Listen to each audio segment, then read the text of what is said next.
Neste momento, prepare o seu coração e preste bastante atenção numa palavra vinda do coração de Deus ao seu coração. Graças a Deus, estamos aqui no interior da Igreja Pentecostal Deus Amor, na Rua dos Andradas 1040, aqui na cidade de Santa Maria, estado do Rio Grande do Sul. Estamos aqui numa quarta-feira abençoada, às 2 horas, falando das grandezas de Deus. Já queremos agradecer a presença de todos os nossos irmãos que estão aqui conosco, e também de todos os ouvintes da Rádio Membuí, e também do programa Voz da Libertação. Vamos saudar os ouvintes, meus irmãos. Diga comigo, ouvintes. Aceitem a paz do Senhor Jesus. Amém, Jesus. Deus abençoe a todos os ouvintes que estão nos acompanhando. Nós vamos já pregar a palavra de Deus, que está lá no livro de Lucas, capítulo 7, e versículo 1, que diz assim: o centurião de Cafarnaum. E depois de concluir todos esses discursos perante o povo, entrou em Cafarnaum, e o servo de um certo centurião, a quem muito estimava, estava doente e moribundo.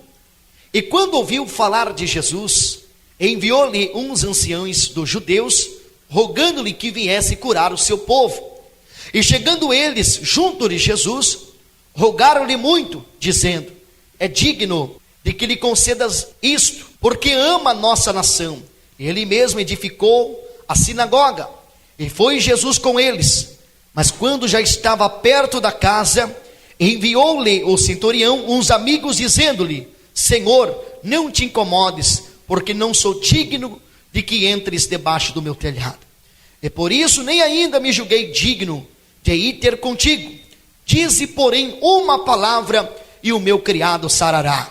Porque também eu sou homem sujeito à autoridade, e tenho um soldado sobre o meu poder. E digo a este, vai, e ele vai. E ao outro, vem, e ele vem. E o meu servo faz isto, e ele faz. E ouvindo isto, Jesus maravilhou-se dele. E voltando-se, disse à multidão que eu seguia: digo-vos que nem ainda em Israel tem achado tanta fé. E voltando para casa, os que foram enviados acharam são o servo enfermo. Aleluias. Vamos orar para Deus falar conosco. Glorioso Deus, eterno Pai que está aí no céu, fala conosco, Senhor, na pregação da sua palavra. Fala com os nossos irmãos, meu Pai, ouvintes do programa Voz da Libertação, e para os irmãos presentes que estão aqui conosco. Meu Deus, fala com eles, meu Pai, de uma forma gloriosa e poderosa, para que o teu nome seja glorificado, Senhor. Fala, meu Deus, com os nossos irmãos agora, para que todos sejam agraciados pelo poder da pregação da sua palavra. Fala, Senhor, porque os teus servos te ouvem, em nome do Senhor Jesus. Amém, Jesus. Graças a Deus. Meus irmãos, todos nós já conhecemos a história de Lucas capítulo 7, versículo 1, que fala, meus irmãos, a história do centurião de Cafarnaum. É uma história, meus irmãos, muito importante, porque ela cumpre o que está escrito em Jeremias, no capítulo 23, no versículo 23, que diz: o teu Deus é Deus de perto e também Deus de longe. A palavra de Deus se cumpriu, que o nosso Deus não é só Deus de perto, mas também Ele é Deus de longe. E quando nós desenvolvemos esse texto, exponhando aos irmãos a exposição bíblica, vocês vão entender a importância de termos fé e confiarmos no poder sobrenatural do nosso Deus. Alguém certa vez definiu compaixão, a palavra compaixão, como a sua dor em meu coração. Que dor intensa Cristo deve ter sentido ao longo do seu ministério itinerante. Só neste capítulo 7, meus amados, de Lucas, Jesus se depara com a agonia de um servo à beira da morte, e também encontra-se com uma viúva angustiada, e com um profeta perplexo, e com um pecador arrependido. A palavra de Deus diz que só no capítulo 7, a palavra de Deus diz que Jesus socorre a todos eles. É de se imaginar, irmãos, quem teria sido escolhido caso houvesse um comitê de dificuldades. Imagina, para decidir qual dessas pessoas merecia ou não ser ajudada. A palavra de Deus diz que Jesus ajudou a todas elas, pois a compaixão, meus irmãos, ela não mede, mas ministra a bênção na vida das pessoas. William Barclay, citando o historiador Políbio, em sua descrição do exército romano, disse que inúmeras as condições que devia ser um centurião. Eles não devem ser tanto atrevidos, que buscam risco inútil. Olha como que era um centurião. Como os homens capazes de dar a ordens. Eles deveriam ser firmes na nação e dignos de confiança. Eles não deveriam ser ansiosos para lançar-se ao combate. Mas quando a pressão é muito grande, eles devem estar dispostos a manter o terreno e morrer em seu posto. Os centuriões eram os melhores homens do exército. Era um oficial encarregado de 100 soldados romanos. Assinalar que todos os centuriões que se mencionam no Novo Testamento são pessoas respeitáveis. Entre eles está o centurião que reconheceu a Jesus como Filho de Deus quando estava na cruz. Está Cornélio também, o primeiro pagão convertido ao cristianismo. Está também o centurião que reconheceu a Paulo como cidadão romano e resgatou da multidão alvoroçada e etc, meus irmãos. No capítulo 7 de Lucas, no versículo 1, a palavra de Deus diz que Jesus entrou na cidade de Cafarnaum. Sabe por quê? Porque Jesus, ele é um pregador estratégico. A palavra de Deus diz que Jesus foi expulso de Nazaré, mas Jesus não insiste, meus amados, numa cidade cuja as portas estavam fechadas para ele. Não. A palavra de Deus diz que ele desce a Cafarnaum e fez dessa cidade o seu quartel-general. Isto porque Cafarnaum era a maior e mais populosa das muitas cidades pesqueiras que estavam ao redor do mar da Galileia. E essa cidade, ela vivia entre a riqueza e a decadência, visto que era o ponto de apoio das tropas romanas, campo fértil de influência gentílica. Esse era um lugar apropriado para Jesus desafiar os judeus e os gentios com o evangelho do reino de Deus. E a palavra de Deus diz, meus irmãos, em Lucas 7, no versículo 2, que um servo de um certo centurião, de quem era muito estimado, estava doente, estava moribundo, estava quase à morte. A palavra de Deus diz, meus irmãos, que este romano, ele se importava-se com o povo judeu, esse centurião. Também ele amava seu servo e não queria que morresse. Este escravo estava morrendo de uma doença paralisante, estava moribundo. A palavra grega para paralíticos indica a paralisia causada por uma verdadeira doença que vinha afetando os músculos e os órgãos de todo o corpo, meus amados.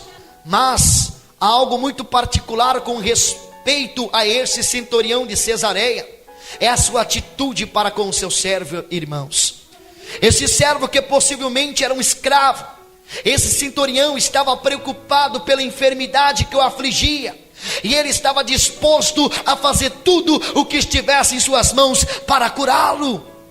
Esta não era, meus irmãos, a atitude comum entre um centurião com um escravo naquela época. Porque no Império Romano, os escravos não contavam, eles não tinham vez, eles não tinham méritos, eles não tinham oportunidades. Ninguém se importava se ficavam doentes ou se morriam ou viviam. Os escravos, meus irmãos, eram uma ferramenta viva e não tinha direitos. O seu dono podia maltratá-lo e até matá-los, assim se o desejava. Ele não tinha compaixão, não tinha mérito para ajudar o escravo. Mas quando nós olhamos para o centurião de Cafarnaum, ele mostra totalmente o oposto daquilo que os centuriões romanos eram naquela época. Ele demonstra compaixão, ele demonstra misericórdia. Alguém já definiu compaixão como a sua dor em meu coração. Esse centurião, ele tomou a dor daquele escravo para si mesmo, e ele pensou: eu vou fazer de tudo o que está ao meu alcance para que esse meu servo venha ser curado desta enfermidade. Diga glória a Deus. E a palavra de Deus diz que o centurião, pois ouvindo falar de Jesus, ele enviou-lhe uns anciões aos judeus e pediu-lhe que viesse curar o seu servo. Além disso, meus irmãos, ele era um homem extraordinário, extraordinária fé. Ele queria que o poder de Jesus ajudasse e curasse o seu servo. Mas havia um problema, porque ele era gentil e Jesus judeu. E segundo a lei judia, meus irmãos, um judeu não podia entrar na casa de um gentil, porque os lugares onde viviam gentios eram considerados totalmente impuros. Eles não tinham ligação alguns. Mas a palavra de Deus diz que chegando eles junto de Jesus, eles rogavam-lhe com instância, dizendo: é digno de que lhe conceda isto, porque ele edificou uma sinagoga para nós morarmos. Quando nós encontramos a palavra digno, o que se quer indicar nesta passagem não é aquele militar romano que se convertera ao judaísmo, mas que simplesmente que era tido em alta estima pelos judeus por causa da sua gentileza para com eles. Sobretudo, meus irmãos, demonstrada no fato de que ele edificou uma sinagoga.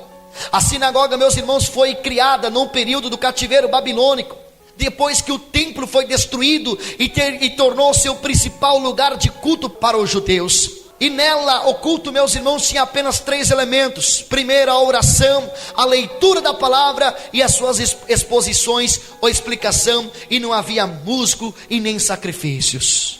Então, quem levantava uma sinagoga como essa, tinha um respeito, uma estima muito grande, porque ele ficava totalmente responsável por 100 militares, 100 romanos, 100 homens que estavam ao seu serviço, que estavam para lhe servir.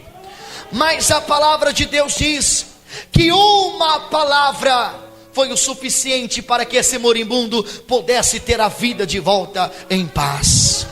A palavra de Deus diz que esse centurião de Cafarnaum, ele queria que Jesus fosse na sua casa, debaixo do seu telhado, para que Jesus pudesse colocar e impor as mãos sobre o seu servo, e o seu servo viesse ser curado. Mas ao longo da história, meus irmãos, a palavra de Deus diz que este centurião, ele tem uma revelação extraordinária, porque ele reconhece que Jesus, ele tinha um poder supremo, não só para pôr as mãos para curar, mas que somente pelo poder da sua palavra, com a sua ordenança de autoridade, a sua palavra poderia visitar o teu servo, e ele pudesse ser curado de qualquer ou qual for a enfermidade que ele estivesse. Meus irmãos, e a Bíblia diz que no versículo 6, que ele não se acha digno de que Jesus fosse na casa dele. Ele diz: e foi com Jesus com eles, mas quando já estava perto da casa, enviou-lhe o centurião os amigos, dizendo: Senhor, não te incomodes, porque não sou digno de que entre debaixo do meu telhado. Não sou digno. No versículo 7 ele diz: por isso nem ainda me julguei digno de ter ir contigo. Dize, porém, uma palavra. Diz o quê? Ele falou: dize uma palavra e o meu servo sarará. Você consegue entender o poder desta palavra, meus amados? Você consegue compreender o poder da palavra de Deus? A palavra diz, pastor Paulo, que os mundos foram criados pela palavra de Deus. A Bíblia diz, meus irmãos, que assim certamente uma cura, ela pode ser produzida por uma simples palavra. A palavra de Deus diz que Deus falou, ou seja, a sua palavra, e a luz apareceu. Meus irmãos, a sua palavra não pode retornar vazia. Grandes obras têm sido feitas por sua palavra. também temos sido espiritualmente curados, restaurados pela sua palavra, seja ela física ou espiritual, que através desta palavra o Senhor está restaurando a sua vida. Aleluias! Meus irmãos, o que nos impressiona não é apenas o grande amor deste homem, mas também a grande humildade deste homem. É difícil um rico se submeter à autoridade de Jesus, porque eles querem ser mais ricos do que Deus. Existem homens poderosos, entre aspas, que querem ser Deus ou mais do que Deus. Nós vimos Satanás, que queria ser semelhante a Deus, queria parecer-se com Deus. Até isso, algumas coisas que são intituladas na igreja, ele quer imitar em alguns lugares.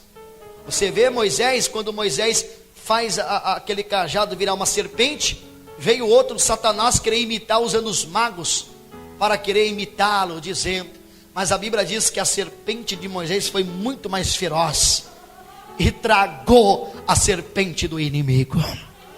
Satanás sempre será um grande imitador. Ele sempre vai querer imitar aquilo que Deus fez de perfeito, mas nunca será perfeito o que ele faz, porque perfeito só pertence a Deus. A perfeição só pertence a Deus. Mas o que nos impressiona não é apenas o grande amor deste homem centurião, mas também a grande humildade que este homem teve. Imagina, meus irmãos, um oficial romano dizer a um rabino, que Jesus era um rabino, era um judeu, era um mestre. Imagina um oficial romano dizer a um rabino judeu que não é digno de tê-lo em sua casa. Tinha que ter muita humildade, não é verdade?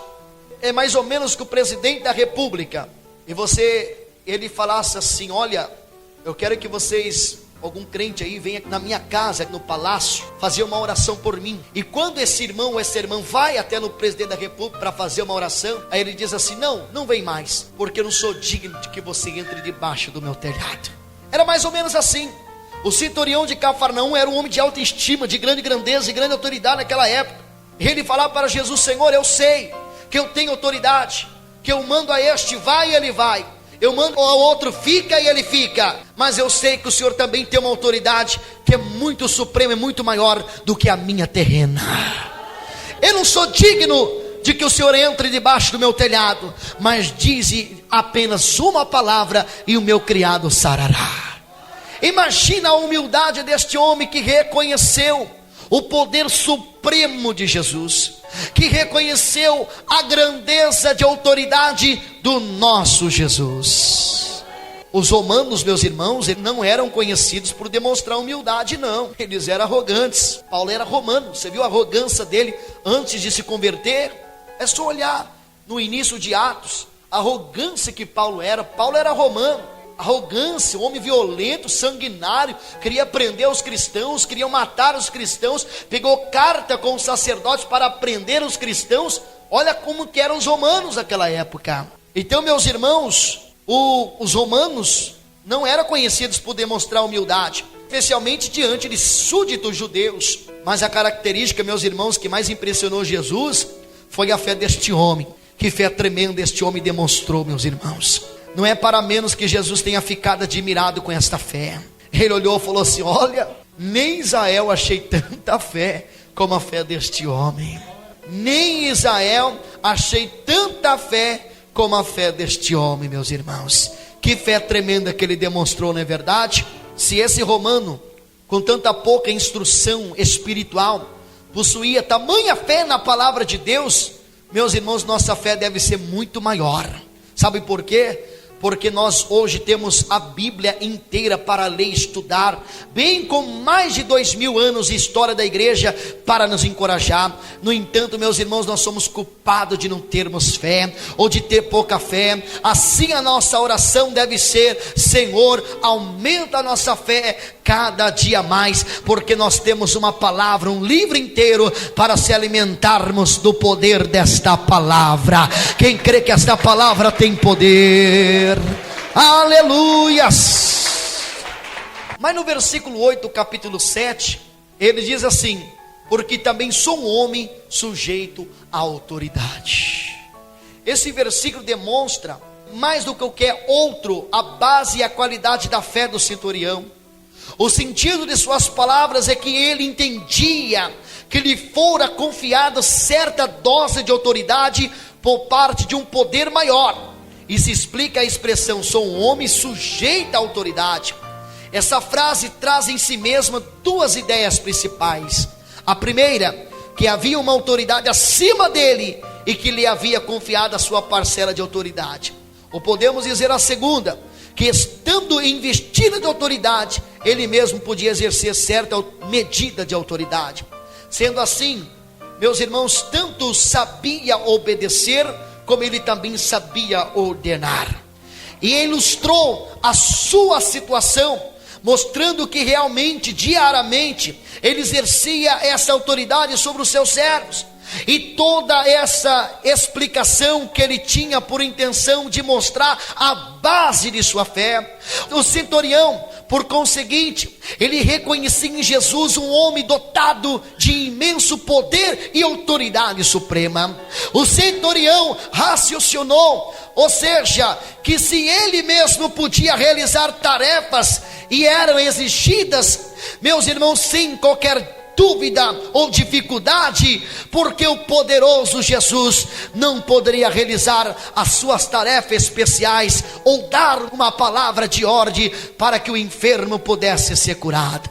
Ele não tinha dúvida de que ele, homem, pecador, em carne, em osso, tinha certa autoridade para ordenar certas medidas, porque aquele que não desceu do Pai, porque aquele que não foi enviado por Deus, não poderia dizer com a sua palavra de ordenança, que aquela enfermidade saísse sobre o seu servo e não fosse obedecida. Ele sabia que a palavra de Deus é real, que a palavra de Jesus é real, que o verbo que se fez carne habitou entre nós. Ele sabia que se Jesus dissesse uma palavra, o teu servo ia sarar. Meus amados, para concluirmos aqui, e voltando para casa os que haviam sido enviados, a Bíblia diz que eles encontraram o servo com saúde. Encontraram o servo com saúde. Sabe por quê? Porque Deus, ele é onisciente. Diga comigo, Deus é onisciente. Sabe por que ele é onisciente, meus irmãos? Porque ele sabe todas as coisas. Ele sabe todas as coisas, e todas as coisas são possíveis a ele. Todas as coisas são reais para ele. Todos os eventos, ele conhece todas as criaturas, ele conhece todo o passado, ele conhece todo o presente e conhece o futuro. Eu quero dizer para os nossos amados irmãos e ouvintes, que nada escapa à sua atenção, nada pode ser escondido dele. Ele vê as suas lutas, ele vê as tuas aflições, ele vê o teu sofrimento, ele vê a tua dificuldade, e não há nada que ele esqueça. Bem podemos dizer como o salmista falou: seu conhecimento é perfeito, ele jamais erra e muito menos muda. Não há mudança nem variação. No livro de Hebreus diz isso, capítulo 4, versículo 13, que não há criatura alguma encoberta diante dele, antes todas as coisas estão nuas e patentes aos olhos daquele com que temos de tratar. Salmo 139 diz isso: ele conhece o meu assentar, o meu levantar, de longe atendes o meu pensamento, ele cercas o meu andar, o meu deitar, ele conhece todos os meus caminhos, e sem que haja uma palavra na minha língua, eis que o Senhor tudo conhece. Ele conhece a tua luta, ele conhece a tua dificuldade, ele conhece o seu problema, ele conhece a sua crise financeira, ele conhece a infidelidade conjugal que você está passando, ele conhece a tua estrutura, ele conhece até onde você possa suportar. Ele te conhece, e que somente com a sua palavra ele ordena para que este mal cesse, ele ordena para que esta cura seja sarada, ele ordena para que esta crise financeira você possa prosperar somente pelo poder da sua palavra. Um certo escritor, Thompson, disse que a autoridade de Jesus é absoluta. Sabe por quê, meus irmãos? Porque ela foi reconhecida pelo próprio Satanás, que foi vencido no deserto e despojado na cruz do Calvário. Por que, pastor James, a autoridade de Jesus é absoluta? Porque ela foi reconhecida pelos anjos que o serviram e honraram a ele. Por que, pastor James, a autoridade de Jesus é absoluta? Porque ela foi reconhecida pela natureza, pois os ventos e o mar lhe obedeceram às ordens pela sua palavra. Ela foi admitida pelos inimigos, que muitas das vezes ficaram calados diante da sua sabedoria e poder. Seus discípulos reconheceram a sua autoridade, deixando para trás o trabalho e a própria família para segui-lo. Suas obras testificaram também a sua autoridade, mas de todos os testemunhos, o maior é o testemunho do próprio Pai. Ele do céu selou o seu ministério, dizendo que era o Filho amado a quem se deleitava.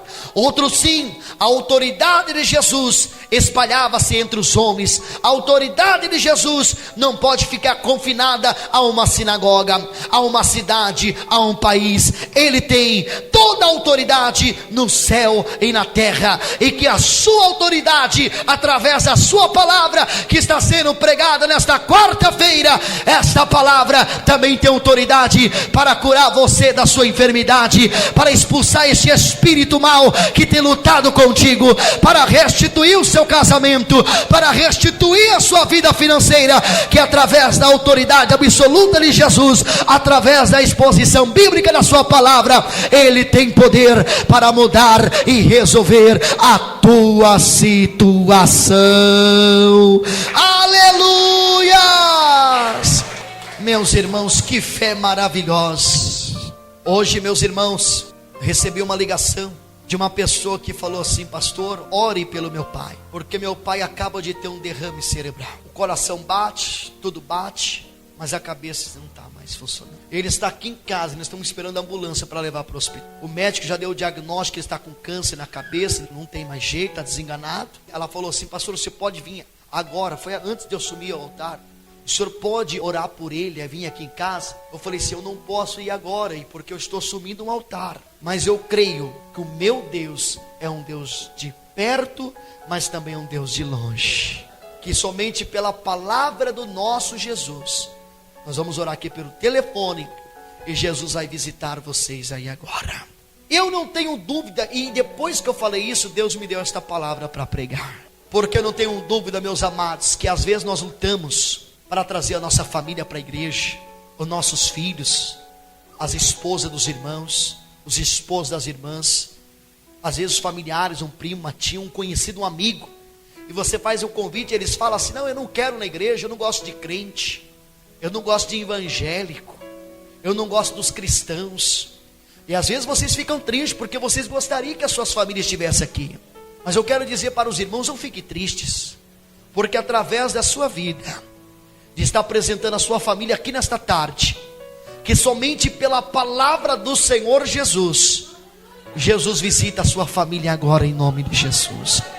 Jesus visita a sua casa, Ele visita o teu lar, visita o teu esposo, Ele visita a tua esposa, Ele visita teus filhos, teu primo, de longe e de perto. Se você tem alguém que está internado, está na UTI, está incubado, está com Covid, está com câncer, está desenganado, eu quero dizer que através desta palavra, o Senhor Jesus visita aquele hospital, Ele visita aquela UTI, Ele visita aquela casa, Ele visita aonde estiver. Por esta palavra, o Senhor vai de encontro com a sua família. Quem crê nisso, levante a mão e glorifique o nome do Senhor. Aleluia! Fiquem todos de pé, meus irmãos. Oremos ao Senhor. Glorioso Deus, eterno Pai que está aí no céu, muito obrigado, Senhor Deus, por esta palavra que o Senhor nos pôs. Abençoe, Senhor Deus, nossos irmãos que têm orado, nossos irmãos que têm clamado, que têm buscado pela sua bênção, que tem buscado pela sua compaixão e pela sua graça.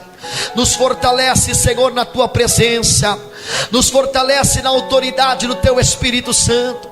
Abençoa nossos ouvintes do programa Voz da Libertação. que aonde eles estiverem, as suas mãos estejam com eles, com as suas casas, com as suas famílias, com os seus lares. Acoberta todos, meu Pai, com a sua proteção divina. Visita, Senhor, a minha família que está lá no Paraná. Visita as famílias dos nossos irmãos e irmãs presentes nas suas casas, nos seus lares. Visitando essa pessoa que está enferma na UTI, essa pessoa que está no presídio, meu Deus, que está preso, essa pessoa, meu Pai, que está internada, incubada, essa pessoa que está em isolamento, meu Pai, na sua casa por causa do Covid. Meu Deus, o Senhor é um Deus de perto, mas também é um Deus de longe. Visita agora todos os nossos irmãos ouvintes, nossos irmãos da Igreja Deus e Amor, de outras denominações evangélicas, e que todos sejam cobertos e abençoados, protegidos pelas suas mãos. Confirma, confirma, confirma, Senhor, o grande livramento é o que nós te pedimos, em nome do Senhor Jesus, o nosso eterno Salvador. Amém, Senhor Jesus. Diga graças a Deus. Nós vamos despedir dos ouvintes que estão nos ouvindo neste momento na Rádio Imembuí. Nós estamos aqui numa quarta-feira, dia 12 de agosto, e nós vamos reprisar esta palavra sábado agora, às 13 horas na Rádio Imembuí. Vamos despedir dos ouvintes. Diga comigo, ouvintes. Que Deus abençoe a sintonia de todos vocês. Esperamos a todos na Rua dos Andradas 1040.